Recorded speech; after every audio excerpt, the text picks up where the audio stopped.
A Plaguelands Media production. Hey everyone, Hugh from Plaguelands Media here, and today I'm going to be doing something a little different, a little spoilery. I'm going to be looking at 3 Jokers.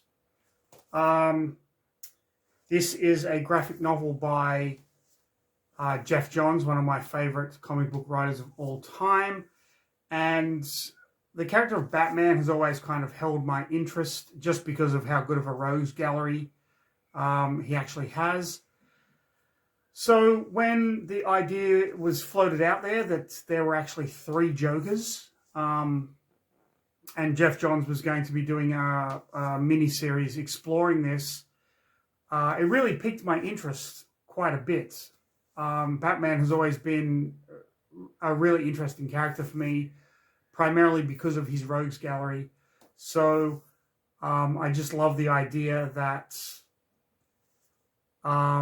there's kind of more than one Joker out there. So I'm going to be going through all of the storyline of 3 Jokers.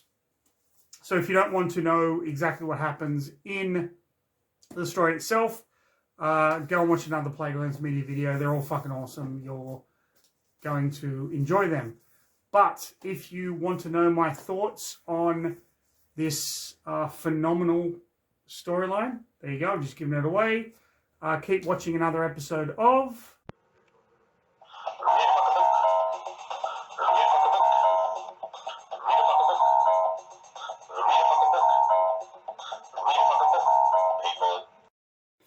So this is Batman, The 3 Jokers by Geoff Johns, one of my all-time favorite comic book writers. Jason Fabok and Brad Anderson. You can already see on the cover the 3 different types of Joker that is referenced in the graphic novel. But let's just open this up. Who are the Jokers? So straight away, you have a fantastic image of one of the Jokers there.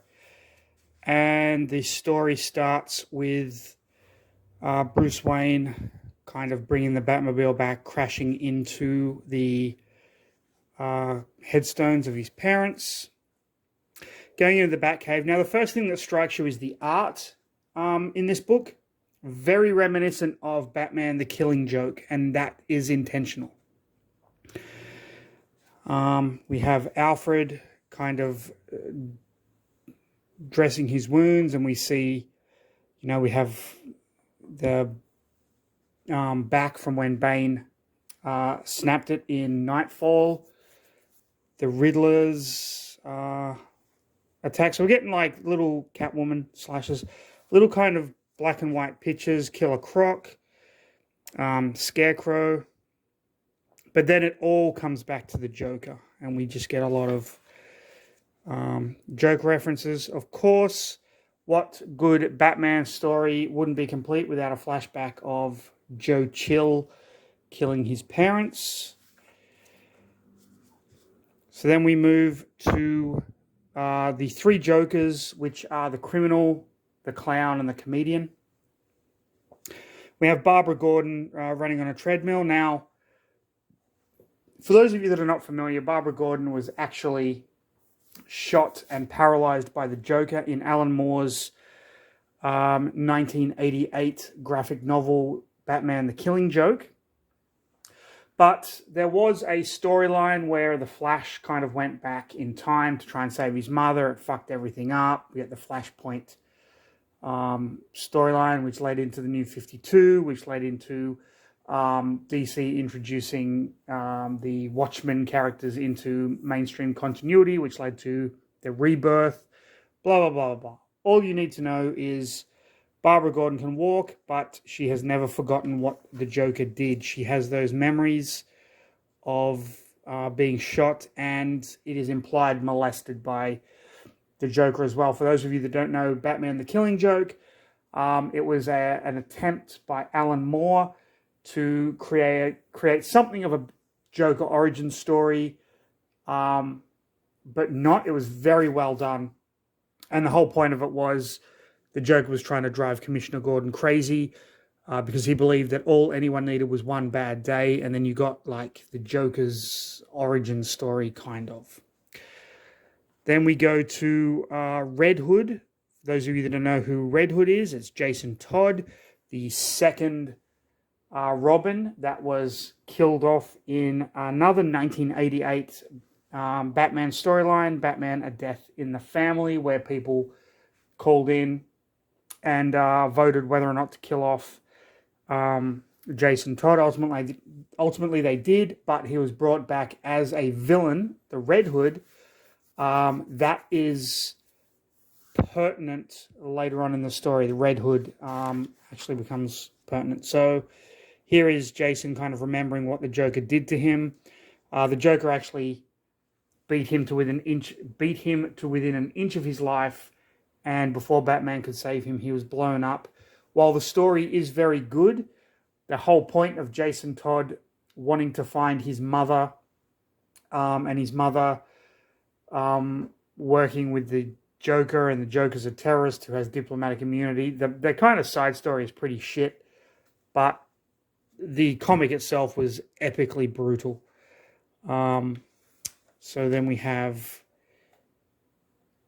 that.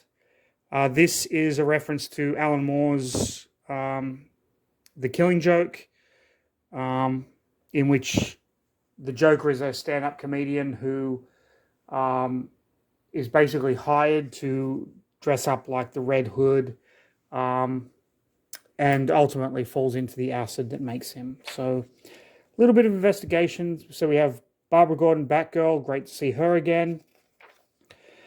The Joker has kind of infected some people with his Joker gas.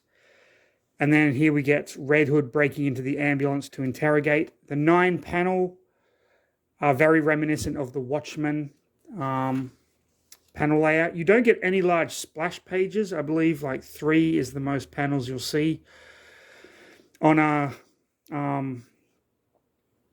page. And Batman breaks into the ambulance, kind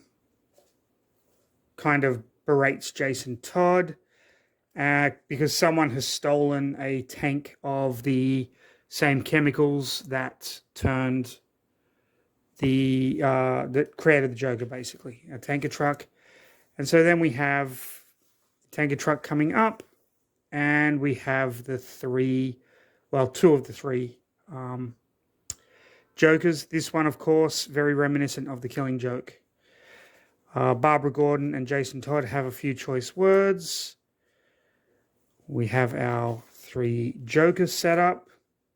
They go to Gotham Aquarium, where you have the Joker fish. Of course, for those of you that don't know, the Joker fish was a story from Detective Comics number 475, which, if I'm not mistaken, and I'm probably wrong, was February of 1978, I think, where the Joker basically Jokerized fish and then tried to put a copyright claim on those fish, so they couldn't be sold because they bared his likeness. Very strange but entertaining story. And then we have older kind of Joker sidekicks. We have Gabby here, who was like a little Joker midget guy who hung around with the Joker. So it's really throwing back to all of the old kind of Joker stories from back in the day. They capture one of the Jokers after a really great fight sequence. Batman leaves Red Hood and Batgirl to look over the Joker while he goes off to investigate. Of course, Jason Todd gets goaded into one of the most brutal comic pages you'll ever see, where he basically just shoots the Joker right in the head. Barbara Gordon can't believe he kind of did it, and she storms off. And then they've kind of determined that if there's three Jokers all committing crimes at the same time, two of them have to be imposters. And Jason Todd is now basically saying, I hope he is the real Joker. And that is how the first issue ended. Now, this is a 3-issue story. I am very, very happy that Geoff Johns didn't milk this story out. 3 Jokers, 3 issues. That's all you need for a story like this. So it was really, really well done. Then we move on to issue 2. We have what is this one? The Comedian Joker. And we get this idea. He's got this family captured, a wife and a son, and they're playing like happy families, but ultimately it's all in his head, which is really dark. And then we see that they've kind of jokerized. He's kind of jokerized people and animals, dogs and whatnot. So they're really just investigating at this point. Barbara Gordon is telling Batman she's worried about Jason. Batman's trying to alleviate her fears. Jason Todd has always been a very interesting character in the comics. He was a shitty Robin.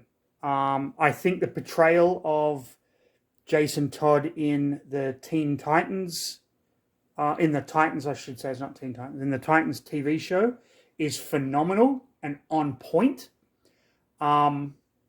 Just this bratty little fuckhole, basically. I mean, you first encountered Jason Todd in the comics, he's stealing the wheels off the Batmobile. Like, what a shitheel. Batman is trying to kind of alleviate her fears, but these 2 panels here, where he kind of winds up the window and is left with her reflection, I think are just phenomenal. Every page, there is just something that stands out. I can't quite explain it. Red Hood is kind of going on a rampage, trying to find information, of course, which leads Batman back to Blackgate Prison, where Joe Chill is being kept. Joe Chill, of course, is the character who famously murdered the Waynes, Thomas and Martha Wayne, and set Bruce Wayne on the path to becoming Batman. But Joe Chill isn't in his cell. He is actually in the infirmary because he is dying of cancer. This leads to quite a heartfelt part of this story. Red Hood, of course, is going to the swimming pool, finding a whole lot of like jokerized corpses and shit like that. And he gets captured by the Joker again. This is good because it shows you how far Jason Todd has come as a character. We're getting a lot of understanding as to just exactly how damaging, not just what the Joker did to him, but also how he views Batman's reaction to what the Joker did to him, which is really quite interesting there. Batgirl comes in with Batman, kind of saves the day. They fight a whole lot of bad guys and ultimately rescue Jason. This leads to a tense confrontation where Jason kind of wakes up in Barbara Gordon's apartment, realizes what she's been going through. She remembers being shot by the Joker. She remembers being a paraplegic. After she was shot, she became Oracle. And then there was the fantastic Birds of Prey series, which was turned into an amazing television show, which never got the love it deserved. It only ran for one season, but it was fucking cool. And so they have a discussion, and she's basically saying you don't have to wear the red hood. He's like, well, I do because I own it. And then they passionately kiss. And she's like, that was a mistake. Because everyone knows Barbara Gordon and Dick Grayson belong together. This is Jason Todd. So, yeah, it was kind of one of those soap opera moments, I guess you would say. But within the context of the story, it really, really worked well. So we have the three kind of types of Joker. Now, I just want to say for a moment that I love this idea that there is more than one Joker. There was an issue of a DC comic, and honestly, off the top of my head, can't remember which one, where Batman sat on the Mobius chair and he asked for the identity of the Joker, and you kind of alluded to there was more than one Joker. And now this is kind of bringing us that idea that there has always been more than one type of Joker. And it really speaks to how the Joker has been portrayed over the years in the comic books. Some writers make him completely sadistic, like the time he killed Sarah Essen, who was Commissioner Gordon's wife at the time, during the No Man's Land storyline. Some have portrayed him as just stupid and jokesy. And so you do get the clown, the criminal, the comedian, which I think is really good. So we have Joe Chill, and the Joker has kidnapped him from Blackgate Prison and wants to know why he killed Thomas and Martha Wayne. What this is telling us is that the Joker knows who Batman is, really, which is fascinating. And then we have just amazing. I love that we have the two Jokers still alive and then the dead one in the middle there. It's just beautiful. And then they're piecing together like all the different kinds of Jokers that have been. And if you read some of these, we have the talk show host, the cult leader, the stalker, the chemist, the inventor, the fisherman. So just all different types of Jokers. And they come to the realization that the Jokers are kind of being created. Batman and Jason Todd have an intense confrontation. Jason Todd doesn't understand why Batman didn't kill the Joker when he had the chance. This is a question that comes up repeatedly in comic books. And for those of you that want an Elseworlds story that is kind of Joker-centric, I would recommend White Knight. In that comic, graphic novel, I should say, Batman basically forces pills down the Joker's throat and it turns the Joker sane. And the Joker then realizes that Batman should be held accountable for not helping him in the past. And he kind of goes on the side of good. And it's a really fascinating Joker story.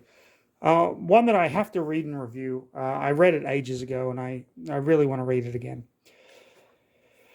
So then they have their little detective club thing. All of this is really well written, really fascinating. Batman realizes Joe Chill has been taken, goes through his cell and finds letters that Joe Chill wrote to Bruce Wayne. We have Barbara and Jason having a moment, of course. Batman goes to see the chaplain psychiatrist guy and is informed that these letters were written not after Joe Chill got sick and kind of wanting redemption, but many, many years beforehand that Joe Chill was actually remorseful for what he did. And I think that really kind of strikes a chord. It's just very, very well done.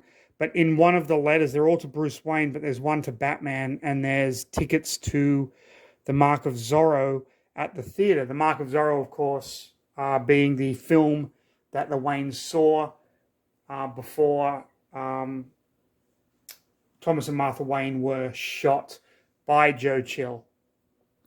In the Christopher Nolan movies, we get the bat motif from Bruce Wayne falling in the well at the beginning, and then they were at the opera and the bats were scaring him, and that's why they left a little bit early. But in the comic book continuity, they went to see a Zorro film at the cinema.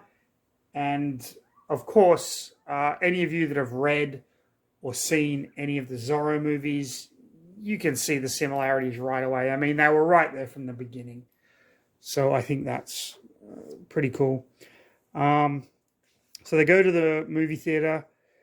The Joker has Jokerized a bunch of people, but he's also playing the film that he made about Joe Chill killing the Waynes. He has Joe Chill in a death trap, and basically the idea was that Batman was created when the Waynes were murdered. So in trying to create these different Jokers, making Joe Chill into a Joker would be the greatest adversary for Batman, because Joe Chill created the Batman, technically. Okay, I just got a stupid message and my phone went weird. So let's continue. Joker, of course, has a bomb because, the Joker always has a bomb. There is a big fight. He's got Joe Chill over the acid. And ultimately there is an explosion, of course.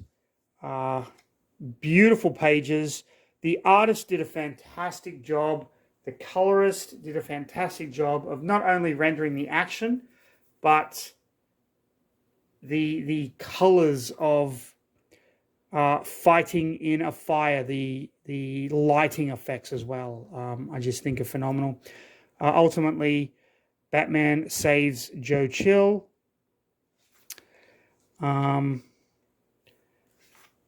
And the Joker, gets his own.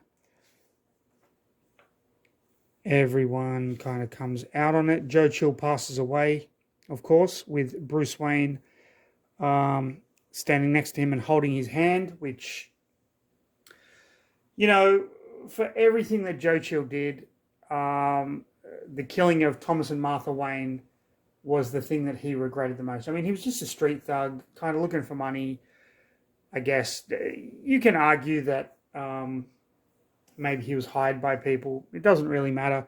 But this panel here, I mean, look at this. Bruce Wayne holding Joe Chill's hand as he flatlines is just, it gives me chills. I don't even know how to describe it. We find out as well that a few things. So Jason Todd leaves a letter for Barbara Gordon, a very heartfelt letter, which he leaves it on her door, but it falls off and gets picked up. So Barbara never knows Jason Todd's real feelings, that he's in love with her. But we find out that Batman has always known the identity of the Joker, but has just never told anyone because the Joker's wife and son are still alive. They were kind of presumed dead in The Killing Joke, but they've been in kind of like protective custody or witness protection, or Batman or Bruce Wayne kind of got them out of there.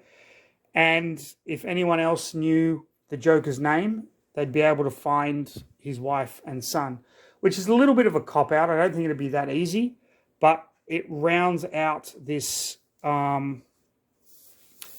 this comic very, very well. Batman, Three Jokers, one of the best Batman stories ever written, in my personal opinion.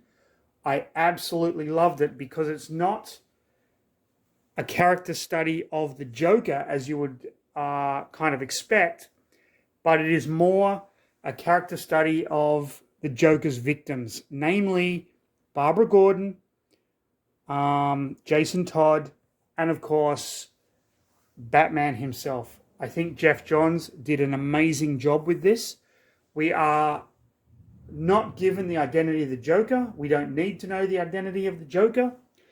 This is just a look at how the different personalities of the Joker kind of take over or overshadow the personalities of the heroes and shape them. I should have said not overshadow, shape them. Shape the personalities of the heroes that he goes up against. So this was Batman, Three Jokers by Geoff Johns, Jason Fabok, and Brad Anderson.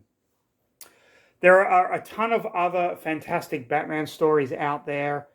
The Scott Snyder run on the from the New 52, one of the best in my opinion, introducing the Court of Owls. But yeah, if you love Batman, I would definitely recommend you check this one out. Well worth it. Please subscribe, like, do all that good stuff. Leave a comment on what your favorite Batman story is. I'd be really interested. If there's a Batman comic that you want me to review, leave it down in the comments below. Follow us. You get all the information at the end of this video. But most importantly, stay safe, and I'll see you in the next one.